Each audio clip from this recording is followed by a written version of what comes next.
Pumapalo pa rin sa mahigit 50 pesos kada kilo ang presyo ng bigas sa Batangas City Old Market.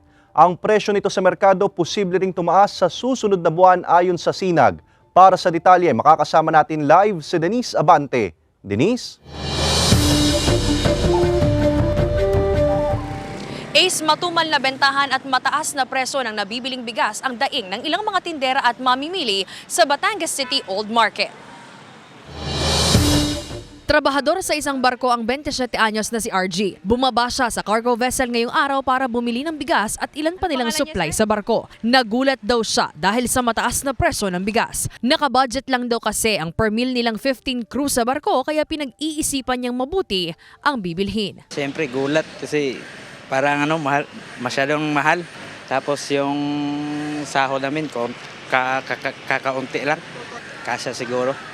Pipilitin na lang para magkasya. Sa ngayon kasi naglalaro sa 54 pesos hanggang 100 pesos ang kada kilo ng bigas na mabibili sa Batangas City Old Market. Bagay na idinadaing na rin ng ilang mga tindero ng bigas gaya ni Dennis. Sa patuloy na pagtaas daw kasi ng presyo ng panindang bigas, patuloy din ang pagtumal ng kanilang benta. Ayon sa ilang rice retailers, hindi pa panahon ng anihan ngayon kaya mga imported na bigas pa rin ang kanilang ibinibenta. 1,350 pesos ang kuha niya sa kada isang sako ng commercial rice.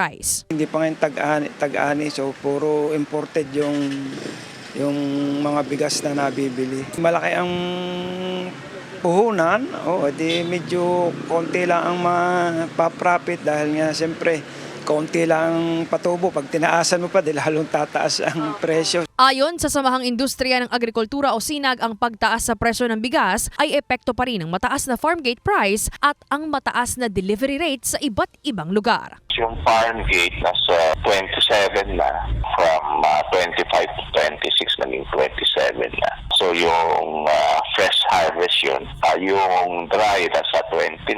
So yung deliver sa rice miller nasa 31. So yung paggiling nun nasa almost 50 pesos lang deliver nila sa Metro Manila. Para naman sa tindero ng bigas na si Noel, mas gusto pa raw niya na may price cap sa bigas para pare-parehas lamang ang presyo ng mga paninda at bentahan sa mga mamimili. Sa ganitong paraan daw kasi maiiwasan ang lamangan sa bentahan ng bigas sa pamilihan. Para maging uniform yung presyohan namin, ay gaya dito.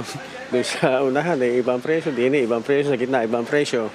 Ay di ang customer nalilito. Pagka ikaw ang napagtanungan na una, ay malamang hindi ka na mabilhan kasi mataas yung iyo, lilipat sa kabila. Ay kung kasintaas din ng yung binigay ko, ay siyempre hindi babalik dito kung doon na siya kukuha. Gaya ng ilang mga mamimili, umaasa rin daw si Noel na magkakaroon ng pagbaba sa presyo ng bigas sa mga susunod na buwan. Pero ang sabi ng Sinag, Wala sa up to up to February, baka magtataas pa ng konti. Kasi yung imported rice sa Vietnam at Thailand mataas. Ang next na ani natin is March. Wala pa tayong ani. Pinakamahalagang ani siguro March